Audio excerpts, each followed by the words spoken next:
Hello everyone, नमस्कार। मैं साक्षी आप सभी का स्वागत करती हूँ आपके अपने यूट्यूब चैनल आपकी कक्षा या फिर आपके अपने एप्लीकेशन आपकी कक्षा पे। तो ये जो वीडियो है ये आपका यूट्यूब पे भी जाएगा और एप्लीकेशन पे भी जाएगा, क्योंकि मैंने कहा था कि एमसीक्यू सीरीज़ जो है वो हम लोग दोनों जगह ही करेंगे। ठीक है, तो आज की इस क्लास में हम लोग हमारा जो नेक्स्ट चैप्टर है आपका झारखंड का भौतिक विभाजन, ठीक है, भौतिक संरचना, इसके बारे में हम लोग पढ़ने वाले हैं। इसका डिटेल लेक्चर जो है वो मैंने कंप्लीट करा दिया था आपको पिछली क्लास में, और आज के इस क्लास में इसका एमसीक्यू हम लोग सॉल्व कर रहे हैं। तो बिना किसी देरी के चलिए स्टार्ट करते हैं हम लोग आज के इस सेशन को। और आपको पता होना चाहिए कि इस सेशन में हम लोग इसका प्रीवियस ईयर क्वेश्चन भी सॉल्व करेंगे। ठीक है, अभी लेटेस्ट तो करेंगे ही जो आ सकते हैं एग्जाम में, इसका प्रीवियस ईयर में जो पूछा गया है वो भी इसमें मैंने ऐड किया हुआ है। तो पहला प्रश्न है आपका, कितने भौगोलिक क्षेत्रों में झारखंड को विभाजित किया गया है? पहला प्रश्न क्या है, कितने भौगोलिक क्षेत्रों में झारखंड को विभाजित किया गया है? ऑप्शन है 5, 4, 3 और 2। इसका क्लास मैंने जब लिया तो मैंने आपको बताया था कि इसको कितने भौगोलिक क्षेत्रों में विभाजित किया गया है, तो 4 भौगोलिक क्षेत्रों में विभाजित किया गया है। कौन कौन सा वो क्षेत्र है मैम, वो तो बता दीजिए। तो एक है पाट प्रदेश, एक है आपका रांची हजारीबाग का पठार, एक है राजमहल ट्रैप और एक होगा चाईबासा का मैदान। ऐसा नहीं होगा, पाट क्षेत्र, फिर एक आप रांची का पठार, फिर आपका हजारीबाग का पठार, और एक में आपका राजमहल ट्रैप और चाईबासा का मैदान जो है उसमें से आप विभाजित इसको कर सकते हैं। रांची और हजारीबाग के पठार को किसने अलग किया है? तो दामोदर नदी द्रोण ने इसको 2 भागों में अलग किया है। क्लियर? अगला प्रश्न है हमारा, झारखंड राज्य मुख्य तौर पर डैश पर स्थित है। तो झारखंड राज्य जो है आपका वो मुख्य तौर पर किस पर स्थित है? ऑप्शन है आपका पश्चिमी हिमालय, बी नंबर है छोटा नागपुर पठार, सी नंबर है अरावली पर्वतमाला, डी नंबर है पश्चिमी घाट। तो इसका करेक्ट आंसर आपका क्या हो जाएगा, बताइए तो कमेंट में फटाफट। 5 सेकंड का टाइम दे रही हूँ। 1, 2, 3, 4, 5। हाँ, तो इसका आंसर आपका हो जाएगा क्या? छोटा नागपुर का पठार। झारखंड राज्य जो है वो आपका मुख्य तौर पर किस पर स्थित है? तो छोटा नागपुर के पठार पर स्थित है। ठीक है, अगला प्रश्न है आपका, छोटा नागपुर पठार का विस्तार है भारत के डैश। अब छोटा नागपुर का जो पठार है वो भारत के किस भाग में स्थित है, किस भाग में इसका विस्तार है वो बताइए। ऑप्शन है आपके पास उत्तर पूर्वी भाग में, उत्तर पश्चिमी भाग में, दक्षिण पूर्वी भाग में और दक्षिण पश्चिमी भाग में। तो फटाफट इसका आंसर दीजिए। बहुत ही इजी क्वेश्चन है, प्रीवियस ईयर में ऐसा क्वेश्चन पूछा जा चुका है। क्लियर? जल्दी से इसका आंसर बताइए कि छोटा नागपुर का जो पठार है इसका विस्तार आपका भारत के मैप में आपको किधर देखने को मिलता है। मैंने बहुत डिटेल में आप लोगों को पढ़ा चुकी हूँ। इसका आंसर क्या हो जाएगा? उत्तर पूर्वी भाग में। अगर झारखंड पूछे, झारखंड जो है वो भारत के मैप में आपको कहाँ नजर आता है? तो उत्तर पूर्वी भाग में। वैसे ही आपको छोटा नागपुर का जो पठार है इसका भी विस्तार कहाँ पे देखने को मिलेगा? तो भारत के उत्तर पूर्वी भाग में आपको देखने को मिलेगा। देखिए यहाँ पे ये आपका भारत का मैप आपको नजर आ रहा होगा, ये है आपका छोटा नागपुर का प्लेट्यू। ये जो आपको नजर आ रहा है ये छोटा नागपुर का प्लेट्यू है। इसका विस्तार अगर आपसे पूछे कहाँ कहाँ पे है, तो ये आपका पहले तो मेन रूप से आपका झारखंड में, बिहार में, उड़ीसा में, ठीक है, पश्चिम बंगाल के एरिया में भी आ जाता है, छत्तीसगढ़, इन स्टेट्स में इसका विस्तार आपको देखने को मिलेगा। क्लियर? तो ये बात आपको ध्यान में रखना है। ये आपका छोटा नागपुर का पठार है, ये आपको पता है north direction, south direction, east direction और वेस्ट डायरेक्शन, मतलब उत्तर, दक्षिण, पूर्व, पश्चिम। तो ये उत्तर पूर्वी भाग में आपका ये अवस्थित है। क्लियर हो गया आपका? चलिए अगला है, छोटा नागपुर पठार निम्नलिखित औद्योगिक बस्तियों में से किसमें स्थित है? छोटा नागपुर का जो पठार है आपका वो ये जो निम्न औद्योगिक बस्तियों का नाम दिया गया है उसमें से किसमें स्थित है? क्या छोटा नागपुर का पठार आपका रांची में अवस्थित है, आसनसोल, सिंदरी या फिर भिलाई? तो देखिए यहाँ पे आसनसोल वाला एरिया जो है उसमें नहीं होगा, सिंदरी भी नहीं होगा, भिलाई भी नहीं होगा। क्या हो जाएगा? ए नंबर, रांची। रांची का जो पठार है वो आपका छोटा नागपुर पठार का ही हिस्सा है। क्लियर? तो ये रांची आंसर होगा। अगला है, छोटा नागपुर पठार का औसत ऊंचाई है। छोटा नागपुर पठार की औसत हाइट जो होती है वो क्या है? बताइए आंसर इसका फटाफट आपको कमेंट में बताना है कि छोटा नागपुर का जो पठार है इसकी औसत ऊंचाई कितनी होती है।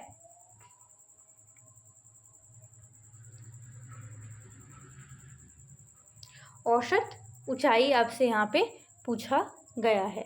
तो इसकी औसत ऊंचाई 760 मीटर होती है ना। कोई डाउट है इसमें? ऐसा तो मैंने बता दिया है इसका आंसर। अगला क्या है? पूर्वी सिंहभूम जिला निम्नलिखित में से किसका हिस्सा है? पूर्वी सिंहभूम जो जिला है आपका, वो इसमें से किसका हिस्सा है? छोटा नागपुर पठार का है, बिग पठार का है, उत्तरी पठार का है, या फिर पूर्वी पठार का है? क्या पूछ रहा है? पूर्वी सिंहभूम जिला। आंसर आपका कमेंट में आ जाना चाहिए। तो क्या हो जाएगा इसका आंसर? पूर्वी सिंहभूम जो जिला है वो भी आपका छोटा नागपुर पठार का ही हिस्सा है। क्लियर? ये क्वेश्चन आपका प्रीवियस ईयर में पूछा था। अगला है, झारखंड राज्य की सर्वोच्च चोटी है, क्या है बताइए? तो ऑप्शन है समेत शिखर, नेतरहाट शिखर, राजमहल शिखर, या फिर इनमें से कोई नहीं। इसका आंसर आपको फटाफट कमेंट में बताना है।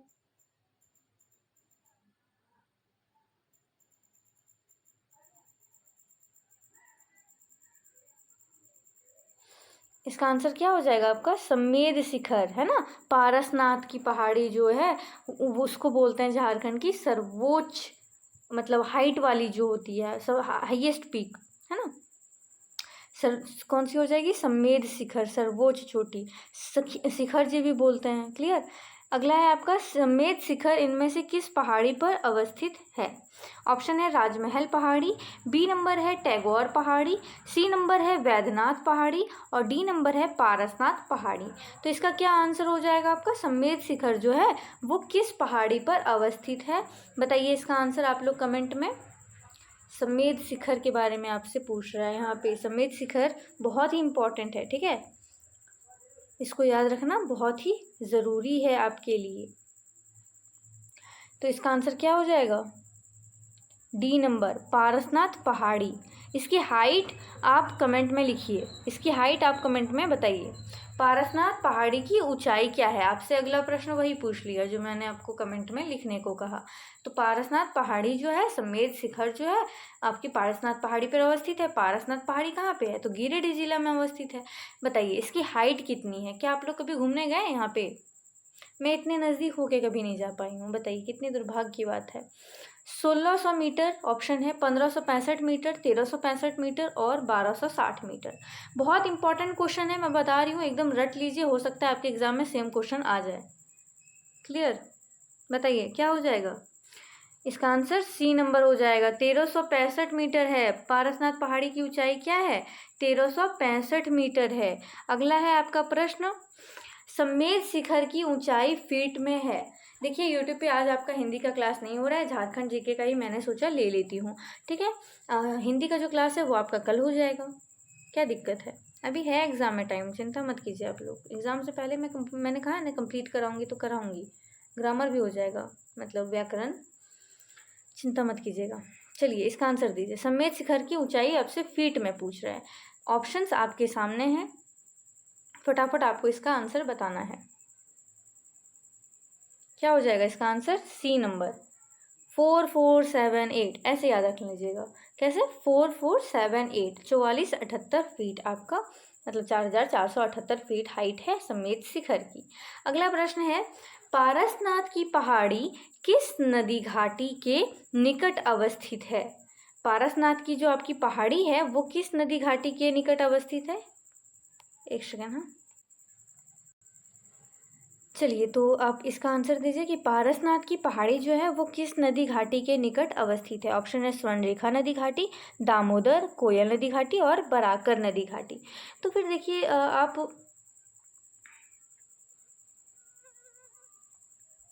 थोड़ा सा लेट हो जाता है, सब पूछने लगते हैं कि क्लास कब होगा मैम, क्लास कब होगा मैम, तो थोड़ा सा ही लेट हो गया है ना, और सबके मैसेजेस आने स्टार्ट हो गए हैं। इसका आंसर आप फटाफट बताइए क्या हो जाएगा। पारसनाथ की जो पहाड़ी है वो किस नदी घाटी के निकट अवस्थित है। और आप लोगों ने पिछला जो वीडियो था हमारा हिंदी का, उसमें कोई अच्छा व्यूज़ दिया नहीं है, तो मैं ऐसे में मेरे अंदर कैसे मोटिवेशन आएगा वीडियो बनाने का? बताइए आप लोग अच्छे से, अगर आप लोग नहीं देखिएगा तो उसमें से 1000 भी क्रॉस नहीं किया है आपका, और फिर आप लोग बोलिएगा मैम हिंदी का लाइए, हिंदी का लाइए। मैं हिंदी का जब पढ़ा रही हूँ तो आप लोग अच्छे से देखते नहीं हैं, फिर मेरे को भी मन करता है अरे छोड़ो, हिंदी वाले तो देखने वाले हैं नहीं, झारखंड जीके में ज़्यादा व्यूज़ आ रहा है तो ये बनाते हैं, है ना। तो देखिएगा वीडियो आप लोग सब, तो फिर मैं बनाऊँगी ना। चलिए, इसका आंसर आपका क्या हो जाएगा, बराकर नदी घाटी के निकट में आपका अवस्थित है पारसनाथ की पहाड़ी। बराकर नदी घाटी एकदम याद रखना है, बहुत इंपॉर्टेंट क्वेश्चन है। क्लियर। और ये आप देख सकते हैं, झारखंड का जो मैप है वो आपको नज़र आ रहा होगा।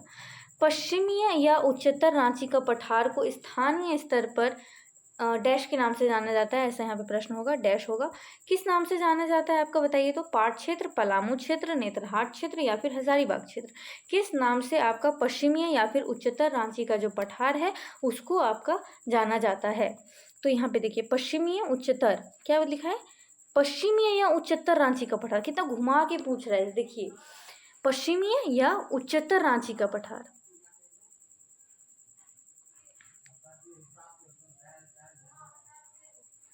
तो ये देखिए आप, पश्चिमी या उच्चतर रांची का पठार इसको बोलते हैं। ठीक है, ये पश्चिम में है ना, ये नॉर्थ है, ये साउथ है, ये ईस्ट है और ये वेस्ट है। मतलब उत्तर है, दक्षिण है, पूरब है, पश्चिम है। तो ये वाला आपका जो है ये क्या हो गया, पाट क्षेत्र, पश्चिम वाले भाग में है, पश्चिम या फिर उच्चतर रांची का पठार। और ये झारखंड का सबसे ऊंचा स्थान, पारसनाथ की चोटी, पारसनाथ की पहाड़ी को अगर छोड़ देना तो उसके बाद बात करें तो पाट क्षेत्र आपका झारखंड का सबसे ऊंचाई वाला भाग है। ठीक है, जिसमें से आपका नेतरहाट पाट, गणेशपुर पाट और जनीरा पाट आ जाता है। तो इसका आंसर आपका क्या हो जाएगा, इसका आंसर हो जाएगा आपका ए नंबर, पाट क्षेत्र, है ना। पश्चिमी या उच्चतर रांची का पठार को स्थानीय स्तर पर डैश के नाम से जाना जाता है, तो पाट क्षेत्र के नाम से जाना जाता है। अगला प्रश्न है आपका, पाट का शाब्दिक अर्थ है। पाट का शाब्दिक अर्थ क्या है। ऑप्शन है त्रिभुजाकार जमीन, बी नंबर है समतल जमीन, सी नंबर है उबड़ खाबड़ जमीन और डी नंबर है चकोर जमीन। तो मैंने क्लास में आपको बताया था कि पाट का अर्थ क्या होता है, पाट का अर्थ क्या होता है बताइए तो।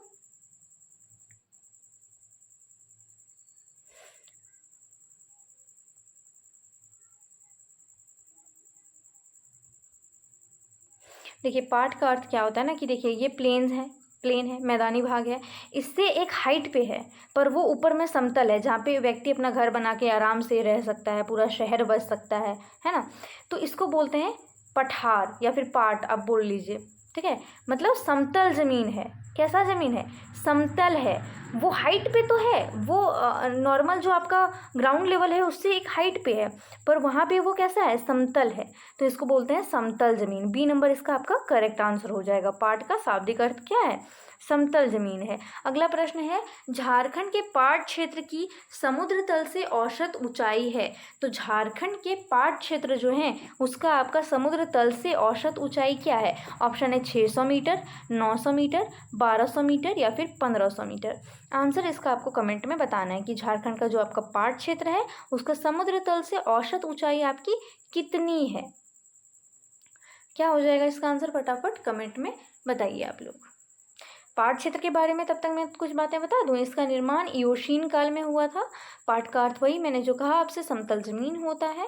और पारसनाथ की बात सबसे ऊंची आपकी यही है। ठीक है, पाट वाला एरिया। और एक बात आपको ये ध्यान में रखना है कि ये रांची के उत्तर पश्चिम हिस्से में आपका अवस्थित है। ठीक है, पलामू साइड ये अवस्थित है, पलामू के दक्षिणी भाग तक। और इसकी आकृति किस प्रकार की है, तो ये एक त्रिभुजाकार आकृति की आपको नजर आएगी, जिसमें से ये वाला जो भाग होता है ना, ऊपरी भाग, इसको क्या कहते हैं, टांड कहते हैं। इसको क्या कहते हैं, टांड कहते हैं,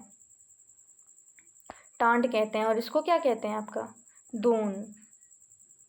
क्या कहते हैं, दोन कहते हैं। तो ऊपरी भाग को आपका टांड, जो आधार है, आधार आपका नॉर्थ में है, उत्तर में है, और साउथ में आपका इसका क्या है, तो क्या कहते हैं इसको, ये शीर्ष है ना, शीर्ष इसका किधर है, तो साउथ में है, दक्षिणी भाग में है, जिसको दोन कहते हैं। और ऊपर वाला जो है आपका टांड वो नॉर्थ में है।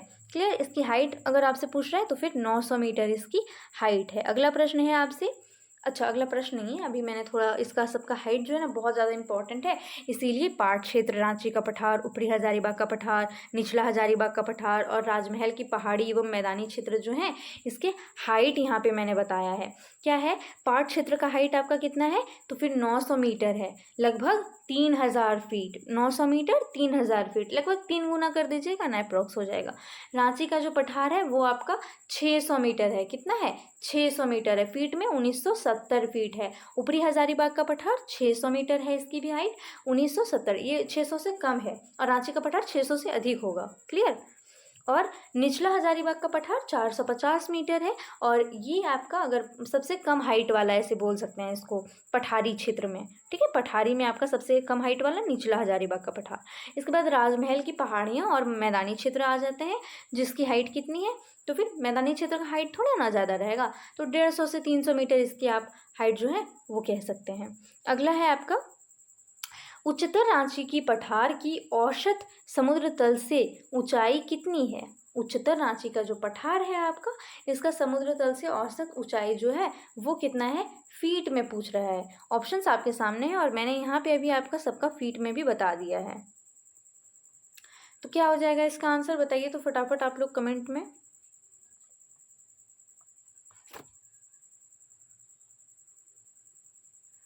इसका आंसर आपका ए नंबर हो जाएगा, 2500 से 3600 फीट। क्या हो जाएगा, 2500 से 3600 फीट तक। अगला है आपसे प्रश्न कि झारखंड के पाट क्षेत्र की भौगोलिक आकृति किस प्रकार की है। झारखंड के पाट क्षेत्र जो है इसका भौगोलिक आकृति किस प्रकार का है। ऑप्शन है चौकोर, वर्गाकार, त्रिभुजाकार या फिर कोई नहीं।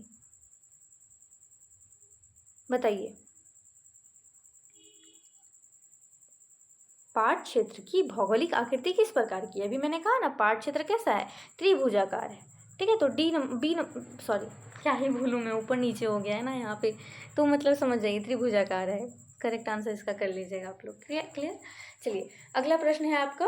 अच्छा आप लोग बताइए, तो आप लोग इतना जो मुझे तंग करते हैं कि मैम सबका एमसीक्यू का आंसर लिखो, आप समझ रहे हैं, मैं आंसर डायरेक्ट मैं सबका क्वेश्चन बना लेती हूँ, फिर उतर जाती हूँ वीडियो बनाने पे, मैं आंसर वगैरह लिखती भी नहीं हूँ पीपीटी में, आपने देखा होगा। अब फिर आप मुझे कह रहे हो कि मैं पढ़ाने के बाद सबका आंसर लिखूँ और फिर आपको बतलाऊँ।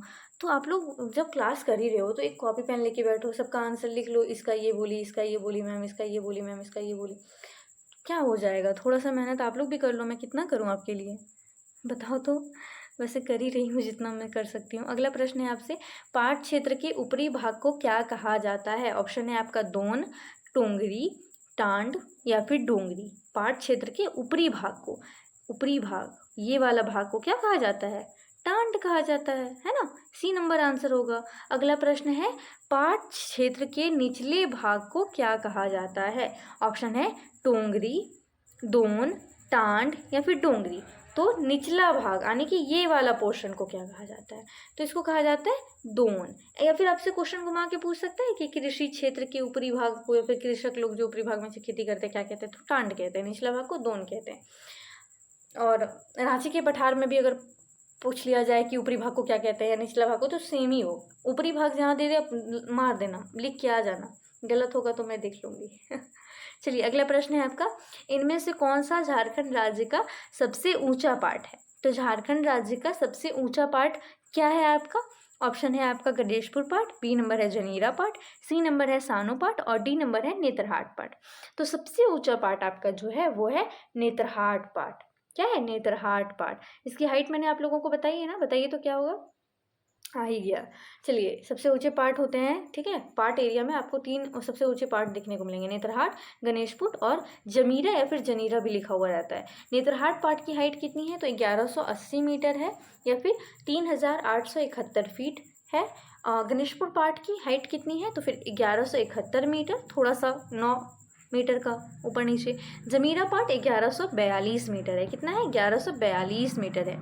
अगले में हम लोग जाएंगे। अगला प्रश्न हमारा, झारखंड का दूसरा सबसे ऊंचा पाट क्षेत्र कौन सा है। झारखंड का दूसरा सबसे ऊंचा पाट क्षेत्र आपका कौन सा है। ऑप्शन है गणेशपुर, बी नंबर है जनीरा, सी नंबर है नेतरहाट और डी नंबर है सीतापुर।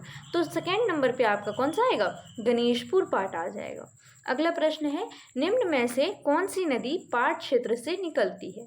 ये भी मैंने बताया है। ऑप्शन है आपका शंख, अजय, सोन या फिर स्वर्ण रेखा। बताइए कौन सा इसका सही आंसर हो जाएगा, शंख, अजय, सोन या फिर स्वर्ण रेखा। तो अजय नदी जो है इसका उद्गम स्थल क्या है, इसका मुंगेर जिला, बिहार से जो लोग हैं उन लोगों को पता होगा, वहाँ से इसका उद्गम होता है। स्वर्ण रेखा का उद्गम कहाँ से होता है, तो किसी बुक में दिया है, नगड़ी, रांची से, है ना, स्वर्ण रेखा का उद्गम। तो फिर सोन जो है इसका कहाँ से उद्गम होता है? इसका होता है अमरकंटक पहाड़ी, जो कि कहाँ पे है? मध्य प्रदेश में है। बचा कौन? शंख। शंख का उद्गम कहाँ से हो रहा है? तो पाट क्षेत्र से हो रहा है। उत्तरी कोयल का भी आई थिंक वही पाट वाले एरिया से ही हो रहा है। अगला है आपका, इनमें से कौन सी पहाड़ी झारखंड के पाट क्षेत्र से संबंधित है? ये भी मैंने आपको बताया था। ऑप्शन है, ऊपर नीचे फिर से हो गया है, सॉरी फॉर दैट। सानू पहाड़ियाँ, सराऊ पहाड़ियाँ, उपरोक्त दोनों, और इनमें से कोई नहीं। तो बताइए इसका आंसर कमेंट में फटाफट आप लोग बताइए क्या हो जाएगा। पाट क्षेत्र से संबंधित कौन सी पहाड़ियाँ हैं? नीचे आपका ऑप्शंस दिया गया है, आपको आंसर इसका जल्दी से बताना है कमेंट में। हाँ, तो इसका आंसर क्या हो जाएगा? उपरोक्त दोनों। सानू और सराऊ पहाड़ियों की संबंध किससे है? तो फिर पाट क्षेत्र से है। अगला प्रश्न है, छोटा नागपुर का पठार एक महाद्वीपीय पठार है। दामोदर द्रोण निम्नलिखित में से किसके बीच द्रोण बनाता है? छोटा नागपुर का जो पठार है वो एक महाद्वीपीय पठार है। दामोदर द्रोण जो है वो निम्नलिखित में से किसके बीच में द्रोण बनाता है बताइए तो? ऑप्शन है रांची और हजारीबाग का पठार, बी नंबर है मानभूम और सिंहभूम का पठार, सी नंबर है ए और बी दोनों, और डी नंबर है इनमें से कोई नहीं। तो मैंने आपको कहा था ना कि दामोदर जो है वो दो आपके पठार को अलग कर रही हैं। किसको किसको? किसके बीच में ये नदी द्रोण का निर्माण करती हैं? तो फिर रांची और हजारीबाग का पठार। इसलिए आप देखेंगे कि रांची का पठार और ऊपरी हजारीबाग का जो पठार है वो एक दूसरे के समानांतर अवस्थित है। क्लियर? अगला है आपका प्रश्न, रांची पठार प्लेट्यू जो है वो छोटा नागपुर पठार के किस हिस्से में स्थित है? तो आपने झारखंड का मैप पूरा जो मैंने दिखाया था वो देख लिया होगा, उसी को देख के आप यहाँ पे समझ पाएंगे। इसका मैप में है क्या? इधर नहीं है मैप, उधर ऊपर में था मैप। ठीक है, तो रांची पठार प्लेट्यू छोटा नागपुर पठार प्लेट्यू के किस हिस्से में अवस्थित है? इसका करेक्ट आंसर आपका ऑप्शन है आपका पूर्वी, पश्चिम, उत्तर और दक्षिण। बताइए आंसर क्या हो जाएगा? डी आंसर होगा। तो छोटा नागपुर का पठार आप देखेंगे ना तो यहाँ पे उत्तर में आपको देखने को मिलेगा क्या? निचला हजारीबाग का पठार, फिर ऊपरी हजारीबाग का पठार, फिर रांची का पठार। इस एरिया में आपको देखने को मिलेगा पाट क्षेत्र, है ना? पाट क्षेत्र देखने को मिल जाएगा। तो यहाँ पे आपका है दक्षिणी मतलब ये सॉरी रांची का पठार जो कि दक्षिणी हिस्से में अवस्थित है। तो डी नंबर करेक्ट आंसर होगा। अगला है, रांची पठार की आकृति है। रांची का जो पठार है उसकी आकृति कैसी है? ऑप्शन है त्रिभुजाकार, चौकोर, इनमें से कोई नहीं, या फिर षटभुजाकार। जिन लोगों ने क्लास किया है अच्छे से पिछला, उन लोगों को बहुत ही अच्छे से इन सब का आंसर जो है वो पता होगा। और मैं थोड़ा सा आप लोगों को एक जानकारी देना चाहूँगी।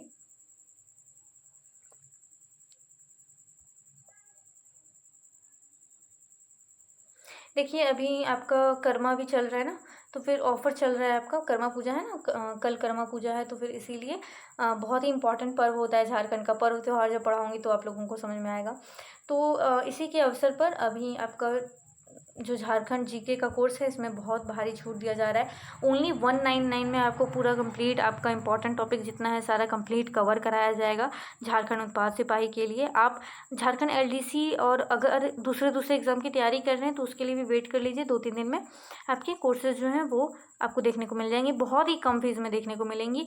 मुझे पैसा नहीं कमाना है, मैं बस आप लोगों की हेल्प करना चाहती हूँ, पर कुछ इतना इनकम हो जाए कि हमारा जो कॉस्ट है एप्लीकेशन का, फिर इधर जो चीज़ें मैनेज हो रही हैं, नोट्स वगैरह प्रिपेयर हो रहे हैं, एप्लीकेशन चल रहा है, फिर जो भी चीज़ का हो रहा है सब चीज़ का तो कुछ उसका प्राइस जो है वो निकल जाए, यही मैं चाहती हूँ। इसलिए मैंने बहुत कम प्राइस रखा है।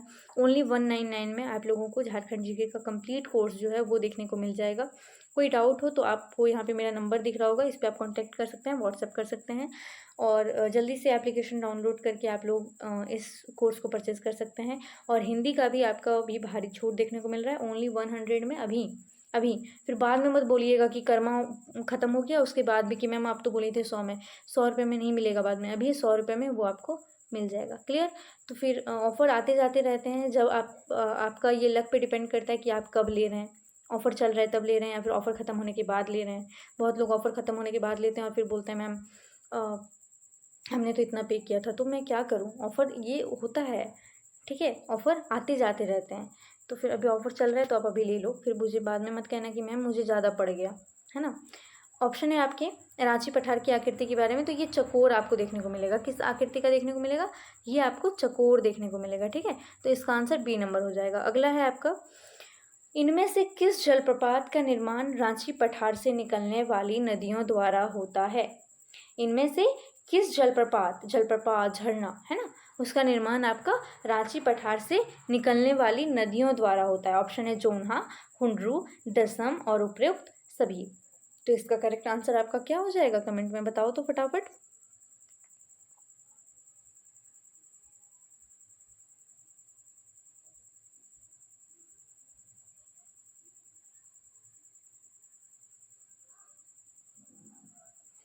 इसका डी नंबर आंसर हो जाएगा। उपरोक्त सभी जो हैं वो रांची पठार से निकलने वाली नदियों द्वारा निर्मित जलप्रपात हैं। अगला है आपका, ऊपरी हजारीबाग का पठार के बारे में इनमें से कौन सा कथन सत्य है? बताइए, इसमें से कौन सा कथन आपका सत्य है ऊपरी हजारीबाग का पठार के बारे में?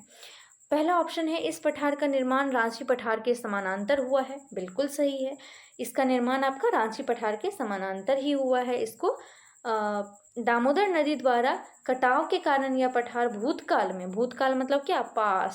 पास्ट में रांची पठार से पृथक हो गया था। ये भी बिल्कुल आपका सही है। सी नंबर है, इस पठार की समुद्र तल से औसत ऊंचाई लगभग 2000 मीटर है। तो ये भी आपका बिल्कुल करेक्ट है। तो उपरोक्त सभी कथन जो हैं आपके वो एक सेकेंड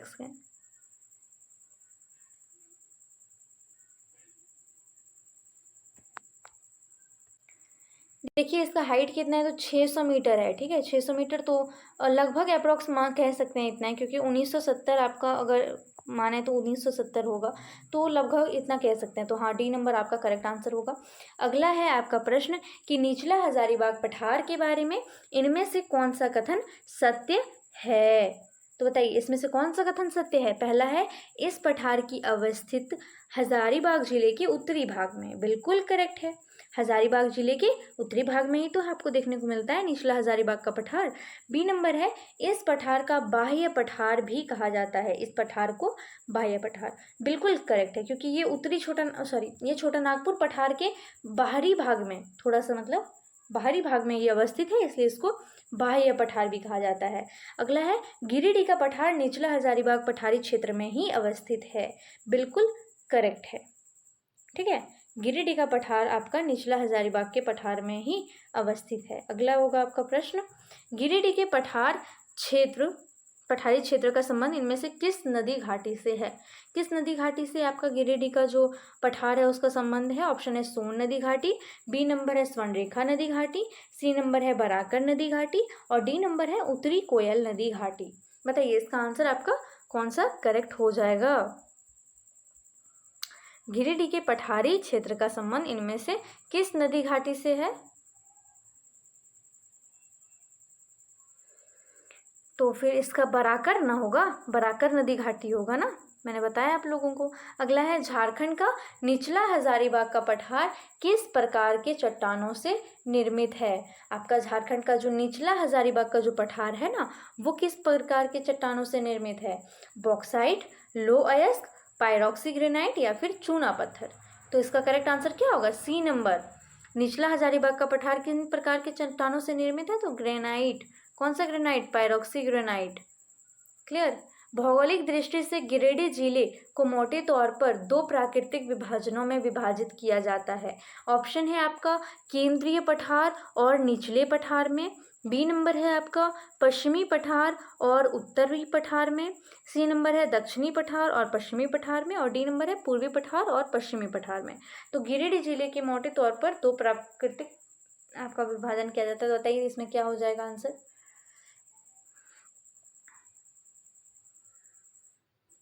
क्या हो जाएगा? ए नंबर होगा, केंद्रीय पठार और निचले पठार। अगला है, राजमहल पहाड़ी क्षेत्र का विस्तार है लगभग। तो राजमहल पहाड़ी क्षेत्र जो है इसका विस्तार लगभग कितना है? ऑप्शन है 2000 वर्ग किलोमीटर, 3000, 4000 या 20000 वर्ग किलोमीटर। बताइए आंसर किसी को अगर पता है तो। थोड़ा सा टफ क्वेश्चन हो गया, इतना हार्ड क्वेश्चन नहीं आएगा एग्जाम में, डोंट वरी, थोड़ा इजी वाला ही आएगा। क्या हो जाएगा इसका आंसर? 2000 मैंने 20,000 जान के दिया था ताकि आप लोग कंफ्यूज करें। अगला है, राजमहल पहाड़ी क्षेत्र के नुकीली पहाड़ियों को किस स्थानीय नाम से जाना जाता है? राजमहल पहाड़ी क्षेत्र की जो नुकीली पहाड़ियां हैं उनको किस स्थानीय नाम से जाना जाता है बताइए। ऑप्शन है टांड, दोन, डोंगरी या फिर टोंगरी। किस नाम से जाना जाता है नुकीली पहाड़ियों को? टोंगरी, टोंगरी नाम से जाना जाता है। नुकीली पहाड़ियों को टोंगरी नाम से जाना जाता है। ठीक है, आपको बोलने में ही लग रहा होगा ये थोड़ा सा नुकीलापन है ना, तो टोंगरी। अगला है, राजमहल पहाड़ी क्षेत्र के गुंबद नुमा पहाड़ियों को किस नाम से जाना जाता है? ऑप्शन है टांड, दोन, डोंगरी या फिर टोंगरी। तो इसका करेक्ट आंसर आपका हो जाएगा सी नंबर, डोंगरी नाम से जाना जाता है। गुंबद नुमा जो पहाड़ियाँ होती हैं उनको किस स्थानीय नाम से जाना जाता है? तो डोंगरी नाम से जाना जाता है। अगला प्रश्न है, चाईबासा के मैदानी क्षेत्र के बारे में इनमें से कौन सा कथन सत्य है? बताना है कि कौन सा कथन सत्य है। सत्य है या असत्य है ये बात पे आपको ध्यान देना होगा। ठीक है, ऑप्शन है आपके, यह मैदान पश्चिमी सिंहभूम जिला के पूर्वी मध्यवर्ती भाग में स्थित है। ये जो मैदान है आपका चाईबासा का मैदान, ये कहाँ पे अवस्थित है? तो फिर पश्चिमी सिंहभूम जिला के पूर्वी मध्यवर्ती भाग में अवस्थित है। बिल्कुल करेक्ट है ना, बिल्कुल करेक्ट है। बी नंबर है, चाईबासा का मैदान जो है वो उत्तर में दालमा श्रेणी से घिरा हुआ है। तो ये भी करेक्ट है, मैंने दिखाया भी था आप लोगों को, पता नहीं यहाँ पे है नहीं है।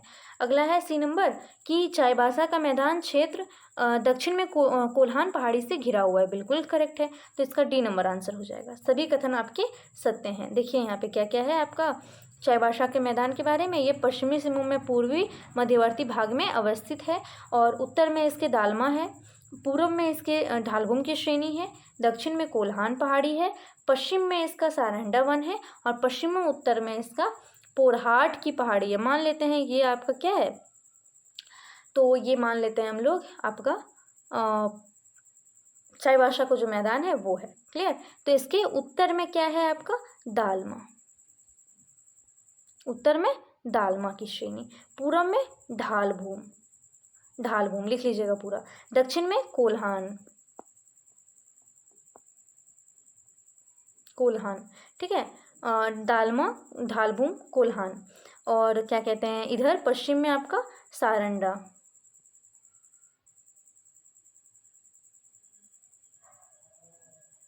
यहाँ पे मिसर होगा, ठीक है, यहाँ नहीं होगा, सारंडा। और यहाँ पे आपका पोरहाट की पहाड़ी पश्चिमोत्तर में। ठीक है, चलिए ये हो गया, ये समझ जाइएगा आप लोग। मैप में देख लीजिएगा अच्छे से, ऊपर जो मैंने मैप दिखाया है स्क्रीनशॉट ले लीजिएगा उसका। अगला है आपका, झारखंड में भूमिगत जल की मात्रा अत्यंत कम पाई जाती है। कारण इसका क्या है? कथन है, कथन और कारण दो चीज़ दिया हुआ है। कारण है झारखंड राज्य में पाए जाने वाले पठारों की ढाल अधिक है। और यहाँ पे मतलब क्या बोला गया है कि झारखंड जो है वहाँ पे भूमिगत जल की मात्रा बहुत ही कम पाई जाती है, ये आपसे कहा गया है। और कारण इसका क्या बताया गया है कि झारखंड राज्य में पाई जाने वाली पठारों की ढाल अधिक है। तो ये कथन और कारण जो हैं वो दोनों सही हैं तथा कारण कथन की सही व्याख्या करता है, ये पहला ऑप्शन है। दूसरा है कथन तथा कारण दोनों सही हैं तथा कारण जो है वो आपका कथन की सही व्याख्या नहीं करता है। सी नंबर है कथन सही है तथा कारण गलत है और डी नंबर है कथन गलत है तथा कारण सही है। तो इसका आंसर आपको कमेंट में बताना है कि क्या इसका करेक्ट आंसर आपका हो जाएगा। इसका करेक्ट आंसर क्या हो जाएगा? कथन तथा कारण जो हैं वो दोनों ही आपके सही हैं और कथन जो है वो कारण कारण जो है वो कथन की सही व्याख्या करता है। झारखंड में भूमिगत जल की मात्रा कम पाई जाती है, इसके पीछे आपका मेजर 3 रीजंस हैं। ठीक है, 2 होगा यहाँ पे, फिर 3 होगा ना। तो पहला रीज़न तो आपका कि झारखंड में ज़्यादातर आपको 90% भूभाग पर अर्कियन कालीन चट्टान देखने को मिलता है। दूसरा कारण, यहाँ पे मृदा में छिद्रता की कमी पाई जाती है। ठीक है, छिद्रता रहेगा तब तो वो पानी को एब्जॉर्ब कर पाएगा ना। आपने देखा होगा मिट्टी वाले घरों में क्या होती है कि छिद्रता होती है, तो वहाँ पे पानी जैसे अगर गिर गया, आपसे हाथ से गलती से गिर ही गया होगा कभी ना कभी, तो फिर वो एब्जॉर्ब कर लेता है। या फिर मिट्टी में देखेंगे पानी अब्जॉर्ब हो जाता है। वहीं पक्के वाले घर में अगर आप डाल देंगे तो फिर क्या वो अब्जॉर्ब कर पाएगा? नहीं ना कर पाएगा, उसमें तो फिसल के गिर जाएंगे, पैर हाथ टूट जाएगा, पता नहीं क्या हो जाएगा। तो वही कारण है कि छिद्रता की कमी है, तो वो एब्जॉर्ब नहीं कर पाता है, पानी को अंदर नहीं ले पाता है। तीसरा नंबर आपका क्या हो जाएगा इसका, कि यहाँ पे झारखंड में आपको पठार की ढाल अधिक है, ठीक है, इसलिए भी यहाँ पे आपको भूमिगत जल की मात्रा कम पाई जाती है। बिहार में वहीं देखेंगे आप, वहाँ पे पठार की ढाल नहीं है, मतलब ढाल वहाँ पे नहीं है, समतल है, तो वहाँ क्या होता है, बाढ़ आ जाता है ना। आपने देखिए कितने सारे पुल वगैरह टूट गए, तो वो कारण है। क्लियर? नहीं, ये पुल टूटने का कारण कुछ और ही है, पर वो कारण उसका मैं बता रही हूँ। क्लियर? तो चलिए, ये आपका पूरा हो गया आई थिंक। तो हमने पूरा भौतिक संरचना का भी देख लिया, ठीक है। तो हमारे बहुत सारे लेक्चर्स इसमें से हो गए हैं, एक एक करके सबका MCQ हम लोग सॉल्व कर रहे हैं, और ये हमारा चौथा आई थिंक लेक्चर था, और आगे भी आपका आते रहेगा, पर नेक्स्ट क्लास में हम लोग हिंदी का करेंगे, और हिंदी का MCQ करेंगे, उसके बाद फिर आपको चैप्टर पढ़ाएंगे, और थोड़ा स्पीड में अब कर दूंगी मैं, ठीक है, कर दूंगी थोड़ा। आप लोग धैर्य रखिए, अभी एग्ज़ाम तुरंत नहीं होने वाला है, जो आप इतना हड़बड़ी कर रहे हैं, अभी तो दौड़ भी कंप्लीट नहीं हुआ है, पर हाँ तैयारी आपको लग रहा होगा कि मैम कैसे होगा कैसे नहीं होगा, पर आप मेरे पे ट्रस्ट रखिए, आपका हो जाएगा, ठीक है।